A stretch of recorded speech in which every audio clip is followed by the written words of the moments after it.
Hi hello ನಮಸ್ಕಾರ. ಶೂರಪಾಲಿಯ ಕ್ಷೇತ್ರಕ್ಕೆ ನಾವು ಇವತ್ತು ಬಂದಿದ್ವಿ. ಇಲ್ಲಿ ಶಿವನ ದೇವಸ್ಥಾನದ ಹರಿಹರ ಮತ್ತು ಇಬ್ಬರು ನೆಲೆಸಿರುವಂಥ ಕ್ಷೇತ್ರ ಯಾವುದಾದ್ರೂ ಇದ್ದರೆ ಅದು ನಮ್ಮ ಶೂರಪಾಲಿ ಮಾತ್ರ. ಇಲ್ಲಿ ಮುಳುಗಿತ್ತು. ಕೃಷ್ಣಾ ನದಿ ಬರಿದಾಗಿರುವ ಕಾರಣ ಕೃಷ್ಣಾ ನದಿಯ ಒಳಗಡೆ ಇರುವಂಥ ಗರ್ಭಗುಡಿ ಶಿವನ ದೇವಸ್ಥಾನ ಉದ್ಭವವಾಗಿದೆ ಅನ್ನುವಂಥದ್ದನ್ನು ಪತ್ರಿಕೆಗಳಲ್ಲಿ ಕಂಡ ಮೇಲೆ ನಮ್ಮ ಶ್ರೀಪಾದವ್ರು ಇರ್ಬೋದು, ಸದಾಶಿವರು ಇರ್ಬೋದು, ಒಂದು ಸರಿ ಹೋಗಿ ಬರೋಣ ಅಂತಂದ ಮೇಲೆ ಅವ್ರ ಜೊತೆ ನಾವು ಇವತ್ತು ಬಂದೀವಿ. ಆ ಶಿವನ ದೇವಸ್ಥಾನದ ದರ್ಶನ ಮಾಡೋನು. ನೀವು ಎಲ್ಲರೂ ಬಂದು ಶಿವನ ದೇವಸ್ಥಾನ ದರ್ಶನ ಮಾಡಿಕೊಂಡು ಪುನೀತರಾಗಬೇಕಂತೇಳಿ ಸರ್ವರಲ್ಲಿ ನಾನು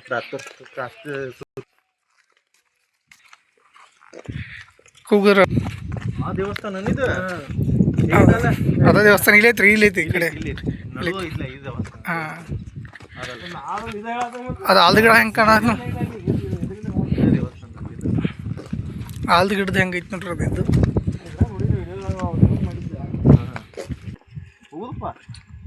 ಯಾಕೆ ಅಲ್ಲ ಕೊಂಟ್ರಿ ವಿಠಲ್ಸಿ ಹೆಂಗೆ ಯಾಕ್ರಿ?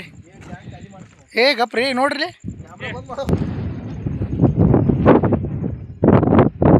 ಎಲ್ಲೋಗಿದ್ರಿ ಪರಿಸರ ನದಿ ಹೆಂಗೆ ಆಗುತ್ತದೆ, ಜುಳು ಜುಳು ಜುಳು ಅಂತದ, ಕೋಗಿಲೆ ಕುಹು ಕುಹು ಅಂತವು, ಮೋಟ್ರ ಕಡೆ ಗಾಳಿ ಸ್ವೀ ಅಂತ ಗಾಳಿ ಬರ್ತದೆ. ನಿಸರ್ಗದ ಸೌಂದರ್ಯ ಸವಿಬೇಕಿದ್ರೆ ಎಲ್ಲರೂ ಬರ್ಬೇಕು. ಮನೆಯೊಳಗೆ ಕೂತ್ ಏನು ಮಾಡೋರು ತಟ್ಟಿ ಪಟ್ಟಿ ಒಳಗೆ ಹೆಂಗೆ ನಾವು ನೋಡ್ರಿ. ಅಲ್ಲೇ ಕೂತವ್ರು ನೋಡ್ಕೊಂಡು ಎಟ್ಟರ ತಿರುಗಾಡ್ತಿ ಅನ್ನೋದಲ್ಲ, ತಿರುಗಾಡೋದ ಜೀವನ ಆಗ್ಬೇಕ್ರಿ.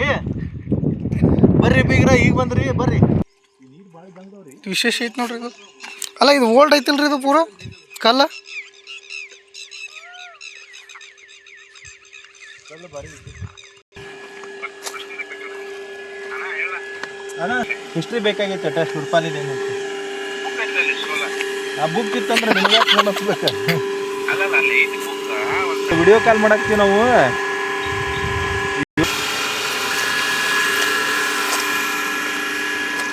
ಜೀವ ಅದೇ ಹಂಗೆ ಮೊಸರು ಗೆಸರು ಹಿಡ್ಕೊಂಡು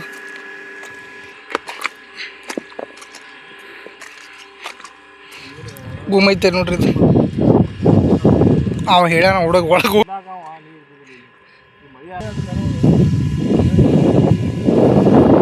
ಬ್ಯಾರೆ ಕಡೆ ಹೋಯ್ತು. ನೀವು ಮುನ್ಗೋದ ನೋಡ್ರಿ, ಅಲ್ಲ ಮುನ್ಗೋದ ನೋಡ್ರಿ. ನೋಡ್ರಪ್ಪ ನಮ್ಮ ದೋಸ್ತ್ರಿ ಅಂತ ಸಜೆಷನ್ ಕೊಡ್ತಾರೆ. ಪ್ಯಾಂಟ್ಗಳು ದೇವಸ್ಥಾನಕ್ಕೆ ಹೋಗುತ್ತೆ. ಅಧಿಕ ಮಾಸ ದೇವಸ್ಥಾನಕ್ಕೆ ಹೋಗ್ಬೇಕಂತಾರೆ. ಏನಾದ್ರು ವಿಶೇಷ ಏನ್ರ ಮಾಹಿತಿ ಐತೆ? ಅಧಿಕ ಮಾಸ ಅಂದ್ರೆ ಪುರುಷೋತ್ತಮ ಮಾಸ ಅದ್ನಾಗ ವಿಷ್ಣುವಿಂದ. ವಿಷ್ಣುವಿನ ಈ ಅಧಿಕ ಮಾಸ ಒಳಗೆ ಹಳೆಯಗಳಿಗೆ ಮಾನಪಾನ ಮಾಡ್ತಾರಂದ್ರೆ ಅವ್ರಿಗೆ ಮನಿ ಕರೆದು ಅವ್ರಿಗೆ ಸತ್ಕಾರ ಮಾಡಿ, ಮತ್ತು 33 ಏನಾದರೂ ಹಣ್ಣುಗಳು ಆಯ್ತು, 33 ಏನೋ ಮಾಡ್ತಾರೆ, ಅನಸರಿಸಿ ಮಾಡ್ತಾರೆ. ಅದು ಕುರಿಗತಿ ಹಾವು ಹಿಂಗೆ ಕೊಟ್ಟ, ಮತ್ತು ಅವ್ರಿಗೆ ಏನಿದೆ ಬಂಗಾರ ಬೆಳ್ಳಿ ಏನಾರ ಒಂದು ದಾನ ಮಾಡಿ ಅದು 33 ಕೋಟಿಯ ದೇವತೆಗಳ ಆಶೀರ್ವಾದ ಪಡೆದಂಗೆ ಅದರ ಅರ್ಥ. ಸೊ ಅದಕ್ಕೆ ಅಧಿಕ ಮಾಸ ಒಳಗೆ ಏನೈತಿ ಅಂದ್ರೆ ನಾರಾಯಣ ಅದ್ರ ಅರ್ಥ. ಅವ್ನು ಅಯ್ಯಾಗ ನಾರಾಯಣ ರೂಪ ಒಳಗೆ ವಿಷ್ಣುವಿನ ರೂಪ ನೋಡ್ತಾರೆ. ಅದಕ್ಕೆ ಅಧಿಕ ಮಾಸ ಒಳಗೆ ಪುರುಷೋತ್ತಮ ಮಾಸ ಅಂತಾರೆ. ಅದಕ್ಕೆ ಏನೈತಿ ಅದ್ರದ್ದು ಅಧಿಕ ಮಾಸ ಒಳಗೂ ಮತ್ತು ಹೆಚ್ಚು ದೇವಗಳಿಗೆ ನಾವು ಗುಡಿಗೆ ಕ್ಷೇತ್ರಗಳಲ್ಲಿ ಹೋಗಿ ದೇವರ ಆಶೀರ್ವಾದ ತೊಗೊಳೋದ್ರಿಂದ ನೀವು ಇಡೀ ವರ್ಷ ಹೋಗ್ಲಾರ್ದನ್ನ ಪೂರ ಒಂದೇ ಮಾಸ ಒಳಗೆ ಕವರ್ ಮಾಡಿದಂಗೆ. ಮೊನ್ನೆೊಬ್ರು ಹಿಂಗೆ ಹೇಳಾಕ್ತಿದ್ರು ಕೇಳೀನಿ. ಈಗ ಅಧಿಕ ಮಾಸದೊಳಗೆ ಒಂದು ದೇವ್ರಿಗೆ ಹೋದ್ರೆ 100 ಬಾರಿ ದೇವ್ರಿಗೆ ಹೋದಷ್ಟು ಪುಣ್ಯ ಪ್ರಾಪ್ತಿ ಆಗತ್ತಂತೇನೋ ಇತಿಹಾಸ. ನೀವೇ ಯಾವಾಗ ಅಳಿತಾನಕ್ಕೆ ಹೋಗೋರು ಹೇಳ್ರಿ ಅವ್ರಿಗೆ ಮುಂದಲ್ಲೇ ಕುಂಡ್ಲಿ ಯಾರು ಕರೆದ ಇವರು ಏನಾಗ್ಯಾರ ಅಂದ್ರೆ ಹೇಳ್ರಿ. ನಾವಿನ್ನ ಅಳಿತಾನಕ ಇನ್ನ ಯಾರು ನಾನು ಕರೆದಿಲ್ಲ, ಅವನು ಕರೆದಿಲ್ಲ. ವಿಷ್ಣು ಎರಡೆರಡು ಕಟ್ಕೊಂಡ್ ಎರಡೆರಡು ಕಡೆ ಅಳಿತಾನ ಅದಾವ. ನೀವ್ ಅಂದ್ರೆ ಆಗಬಾರ್ದು ನಮ್ಮ ಆಸೆ ಐತಿ. ನಿನ್ನ ಆಸೆ ನಿರಾಶೆ ನಾನು ಅನ್ಕೋಬೇಡಂಗಿಲ್ಲ. ಶೀಘ್ರ ಅದನ್ನ ಆಗೇ ಬಿಡು. ಸತ್ಯ ಈಗ ರಾಮನ ಗತಿ ಒಂದ್ ಆಯ್ಕಾಗ್ಲಿ ಸಾಕು. ನನ್ನ ಆರಾಧ್ಯ ದೈವ ವಿಷ್ಣುವಿನ ಪುಣ್ಯಕ್ಷೇತ್ರವಾಗಿರುವಂಥ ಶೂರಪಾಲಿಯ ನರಸಿಂಹೇಶ್ವರ ದರ್ಶನ ಮಾಡೋಣ ಬರ್ರಿ. ಹೇಳ್ರಿ,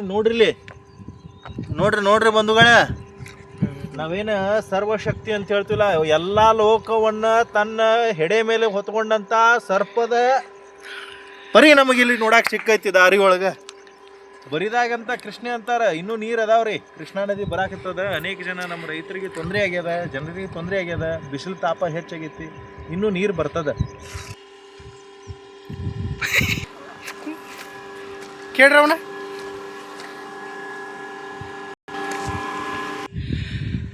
ಇಲ್ಲಿ ಸಾಕಷ್ಟು ಹೊಳಿ ಬಂದಾಗ ಈ ಕಲ್ಲು ಯಾರಿಗೆ ಕಾಣಂಗಿಲ್ಲ. ಅವಾಗೆಲ್ಲ ಕಟ್ಟಿ ಮ್ಯಾಗ ಕಾಲು ತೊಗೊಂಡು ಹೋಗ್ತಾರೆ ಬಂದಾಗ. ಆದ್ರೆ ಇಲ್ಲಿ ಹಳೆ ಕಾಲದಾಗ ಈ ಥರ ಕಟ್ಟಿರಿದ್ರು ಎದಕ್ಕೆ ಕಟ್ಟಿರೋದು ಗೊತ್ತಿಲ್ಲ. ಇಲ್ಲಿ ಹಿರಿಯರಿಗೆ ಗೊತ್ತು. ಮೋಸ್ಟ್ಲಿ ನಾವು ಅದು ಕಟ್ಟಿದ್ರು ಅಂತ ಅನಿಸ್ತೈತಿ. ಇಲ್ಲಿ ತಿಳುವಂತ ಇವ್ರಿದ್ದ ಶಿವಾಜಿ ಮಹಾರಾಜರ ಒಂದು ಏನು ಲೀಡರ್ ಅವ್ರ ಏನು ಅವ್ರ ಸಂದೇಶಗಳ ಈ ಮುಖಾಂತರ ಬರ್ತಿತ್ತು. ಒಟ್ಟರು ಸೇರಿ ಕ್ರಿಕೆಟ್ ಆಡಾಕ್ತಾರು, ಬ್ಯಾಟ ಬಾಲ್ ಆಡಾಕ್ತಾರೆ. ನಂತರ ಹೇಳ್ರಲ್ಲ ಒಂದು ಯಾವ್ದಾರ ಕಟ್ಟಿಯರವಾಗ ನರಸಿಂಹ ಸ್ತೋತ್ರ ಹೇಳಿಲ್ಲ. ಧರಧರಂ ವಿಶ್ವಂ ಶಿಶುವರ್ಣಂ ಚತುರ್ಭುಜಂ ಪ್ರಸನ್ನವದನಂ ಧ್ಯಾಯೇತ್ ಸರ್ವವಿಘ್ನೋಪಶಾಂತಯೇ ಶಾಂತಾಕಾರಂ ಭುಜಗಶಯನಂ ಪದ್ಮನಾಭಂ ಸುರೇಶಂ ವಿಶ್ವಾಧಾರಂ ಗಗನಸದೃಶಂ ಮೇಘವರ್ಣಂ ಶುಭಾಂಗಂ ಲಕ್ಷ್ಮೀಕಾಂತಂ ಕಮಲನಯನಂ ನಮಃ ಸಮಸ್ತಭೂತಾನಾಮಾದಿಭೂತಾಯ ಬಹುಭೃತೆ ಅನೇಕರೂಪರೂಪಾಯ ವಿಷ್ಣವೇ ತವ ವಿಷ್ಣವೇ. ಶ್ರೀವೈಶಂಪಾಯನ ಉವಾಚ ನಾರಾಯಣಂ ನಮಸ್ಕೃತ್ಯ ನರಂ ಚೈವ ನರೋತ್ತಮಂ ದೇವೀಂ ಸರಸ್ವತೀಂ ತತೋ ಜಗಮುದೀರಯೇತ್. ಕೃಷ್ಣಾಯ ಗೋವಿಂದಾಯ ನಮೋ ನಮಃ.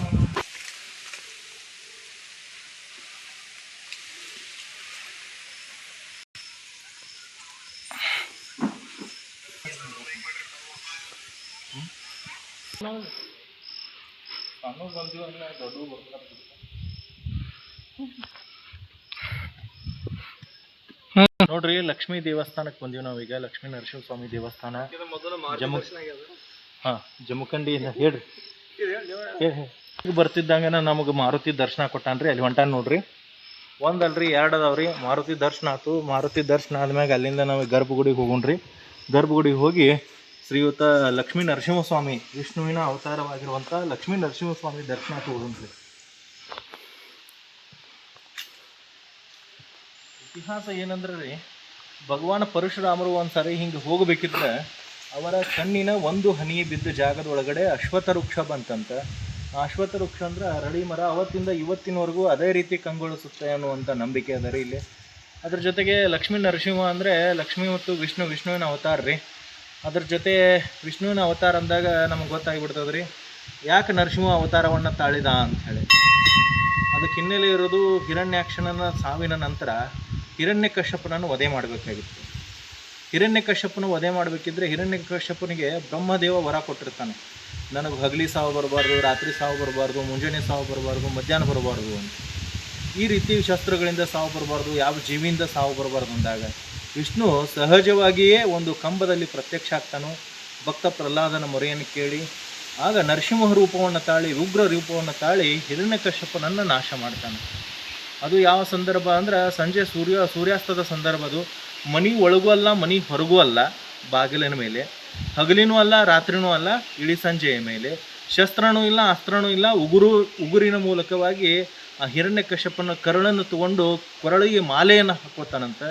ಅಂತಹ ಉಗ್ರ ರೂಪವನ್ನು ತಾಳಿದಂಥ ನರಸಿಂಹ ಯಾರ ಮಾತಿಗೂ ಸಹಿತ ಶಾಂತನಾಗಲಿಲ್ಲಂತೆ. ಕೊನೆಗೆ ಭಕ್ತರ ಮೊರೆಯನ್ನು ಆಲಿಸಿದಂತಹ ಆ ನರಸಿಂಹಸ್ವಾಮಿ ಶಾಂತನಾದ. ಅದಾದ ನಂತರ ದೇವಿ ಲಕ್ಷ್ಮಿ ಆತನ ತೊಡೆ ಮೇಲೆ ಕುಳಿತುಕೊಂಡಂಥದ್ದು ಇತಿಹಾಸ ಇದೆ. ಅಂತಹ ಇತಿಹಾಸ ಇರುವಂತಹ ಲಕ್ಷ್ಮೀ ದೇವರ ದೇವಸ್ಥಾನಕ್ಕೆ ಬಂದಿದ್ದೀವಿ. ಬರ್ರಿ ದರ್ಶನ.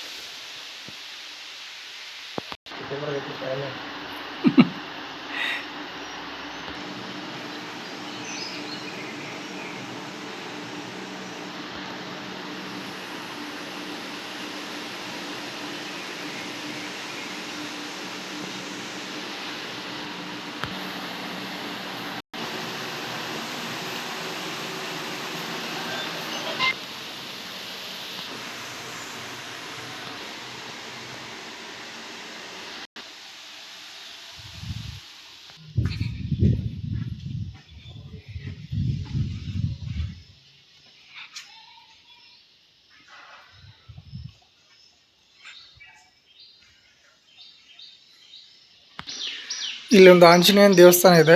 ಆ ದೇವಸ್ಥಾನ ಯಾವಾಗಲೂ ಹಸಿಯಾಗಿರುತ್ತೆ ಅಂತಿಲ್ಲಿ. ಯಾವಾಗಲೂ ನೀರು ಬಸಿತಾ ಇರ್ತದೆ. ಇಲ್ಲಿ ಕಾಣಿಸ್ತಾ ಇರ್ಬೋದು. ಇಲ್ಲಿ ಮೇಲೆ ನೋಡಿ ಒಣದಿದೆ, ಇಲ್ಲಿ ಕೆಳಗೆ ಹಸಿ ಇದೆ. ಇಲ್ಲಿ ಇದು ಯಾವಾಗಲೂ ನೀರು ಬಸಿತಾ ಇರ್ತದೆ ಅಂತ ಇಲ್ಲಿ. ಅಷ್ಟು ಪವಾಡ ಇಲ್ಲಿ. ನರಸಿಂಹದೇವ ದೇವಸ್ಥಾನದ ಬೆನ್ನ ಹಿಂದ್ಗಡೆ ಇರುವ ಹನುಮಂತನ ವಿಗ್ರಹ.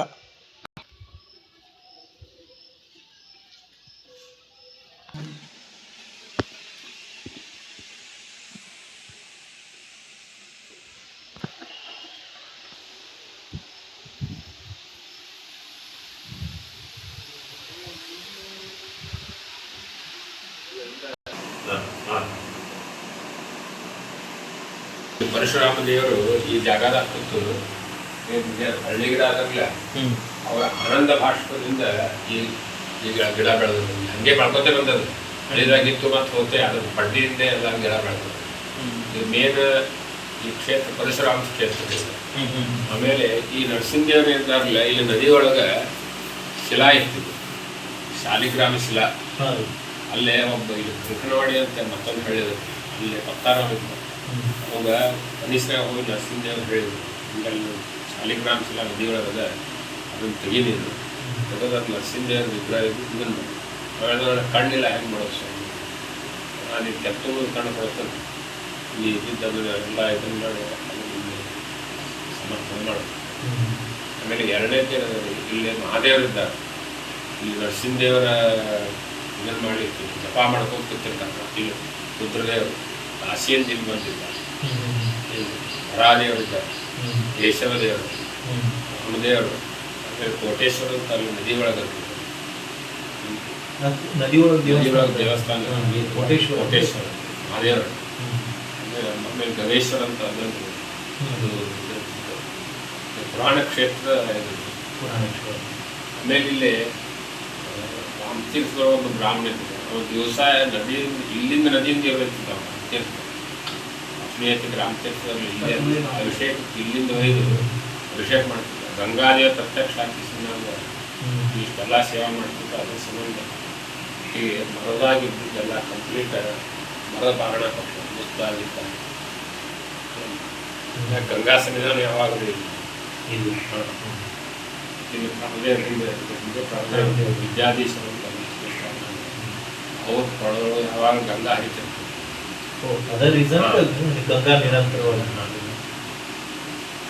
ಪುರಾಣ ಕ್ಷೇತ್ರ ಏನು ಪರಶುರಾಮ ದೇವರ ಕ್ಷೇತ್ರ. ಪರಶುರಾಮರು ಇಲ್ಲೇ ಬಂದು ಈ ಜಾಗದಾಗೆ ಅವ್ರು ತಪಸ್ ಮಾಡ್ಯಾರ. ಅವರ ಆನಂದ ಭಾಷಣದಿಂದ ಈ ಗಿಡ ಇರ್ತಾರೆ, ಹಳ್ಳಿ ಗಿಡ. ಇದು ಹಿಂಗೆ ಬೆಳ್ಕೊತೆ ಬಂದದ. ಗಿಡ ಇದ್ದಿದ್ದು ನಾವು ನೋಡಿರಲಿಲ್ಲ, ಹಳ್ಳಿ ಗಿಡ ಇರ್ತಾರೆ ಗೊತ್ತಲ್ಲ. ಮತ್ತು ಅದ್ರ ಬೇರಿನಿಂದೇ ಗೊತ್ತಿದ್ದು, ಹಚ್ಚಿಲ್ಲ ಗಿಡ ಹಚ್ಚಿಲ್ಲ, ಹಳ್ಳಿ ಗಿಡದಿಂದ ಮತ್ತು ಬೇರೆ ಗೊತ್ತಿಲ್ಲ.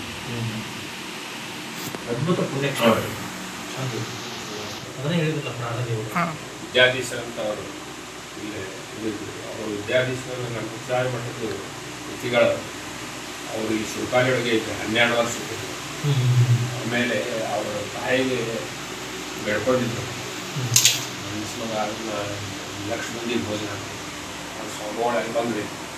ಒಂದು 12 ದಿವಸ 1 ಲಕ್ಷ ಮಂದಿಗೆ ಹಾಕಿದ್ರು, 1 ಲಕ್ಷ ಮಂದಿ. ಆದರೆ ಯಾದವಾರ ಅಂತ ಅವ್ರ ಶಿಷ್ಯ, ಅವರು ಯಾದವಾರನು ಇಲ್ಲೇ ಇದ್ರು. ಇದರಿಂದ ಅವರು ಅವ್ರ ತಾಯಿನ ಕರೆದ್ರಂತ. ಅವ್ರು ಒಬ್ಬರಿಗೆ ಊಟಕ್ಕೆ ಹಾಕಿದ್ರು. ಅವ್ರು ಒಬ್ಬರಿಗೆ ಊಟಕ್ಕೆ ಹಾಕಿ ಊಟ ಆದ್ಮೇಲೆ ಅವ್ರ ತಾಯಿಗೆ ಹೇಳಿದ್ರು, ಎಲ್ಲಿ ತೆಗಿ ಅಂತ. 1 ಲಕ್ಷ ಎಲ್ಲಿ ಬಂದು ಹಿಂಗೆ ಹಂಗೆ ತೆಗಿತಿದ್ರು. ಹಂಗೆ ಎಲ್ಲಿದೆ ಬಂದು 1 ಲಕ್ಷ ಅಂತ ಪ್ರಾಕ್ಟಿಕಲ್ ಹಾಕ್ಸಿದ್ರು. ಇವರೊಳಗೆ ಅಷ್ಟು ಸನ್ನಿಧಾನ ಇಲ್ಲ. ಆ ಭಾಗವತಕ್ಕೆಲ್ಲ 2 ಲಕ್ಷ ಮಂದಿ ಊಟ ಆಗ್ತದೆ.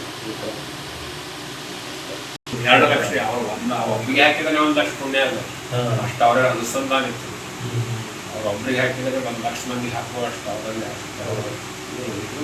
1 ಲಕ್ಷ ಮಂದಿಗೆ ಹಂಗೆ ಹಾಕೇ ಇದ್ದಾರೆ. ಅವ್ರ ತಾಯಿ ಸಾಯ್ತು. ಸಂದರ್ಭ ಈ ರೀತಿ ಅಂತ ನಡೀತಾ ವೈಶಾಖದ ಮಂದಿ ಮುಗಿತಿರಲಿಲ್ಲ, ದಶಮಿಯಿಂದ ಮುಗಿತಂತ.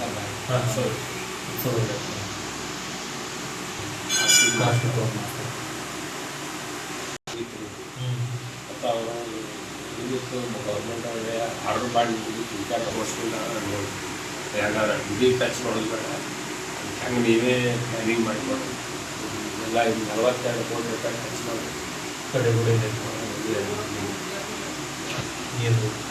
ಆಲ್ಮಟ್ಟಿ ಡ್ಯಾಮಿಂದ 5 ಕೋಟಿ ಕಟ್ಟ. ಏನು ಫುಲ್ ಭಕ್ತಿ ಆಗ್ಬಿಟ್ರಿ ಹಾಂ?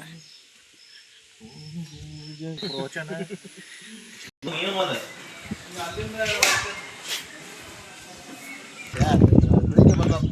ಇಲ್ಲ ಎಲ್ಲ ಉಸ್ಕಿನ್ ತಂದ್ರಿ ಹಂಗಲ್ಲ ಹೇಳ್ತಿ ದೇವ್ರುಗಳೆಲ್ಲ ಇಲ್ಲೇ ಮಾಡ್ತಾರೆ. ಈಗ ಅಧಿಕ ಮಾಸನ ಎದ್ದು ಬಂದಾರ್ರಿ. ಅಧಿಕ ಮಾಸದಾಗ ದೇವ್ರಿಗೆ ಬರ್ಬೇಕು ಅನ್ನೋದು ಎಲ್ಲರಿಗೂ ಗೊತ್ತಾಗೈತ್ರಿ. ದ್ವಾಡ ಮಾಡ್ತಾರೆ. ಏನ್ರಿ ಹೆಸರು? ಬಾ ಎರಡಕ್ಕೆ ಇಡ್ಲಿ ತಗೋತೀವಿ ಬಾ. ಈಗ ಫೋಟೋ ನೋಡ್ದಿರ್ತೀನಿ ರೀ. ಚೇಂಜ್ ಆಗಿಬಿಟ್ಟು ಒಮ್ಮೆ ಏ ಬ್ಯಾಟಾ ಬಾಲ್ ನನಗಟ್ಟು ಕೊಡ್ರಪ್ಪ. ಸಮಯ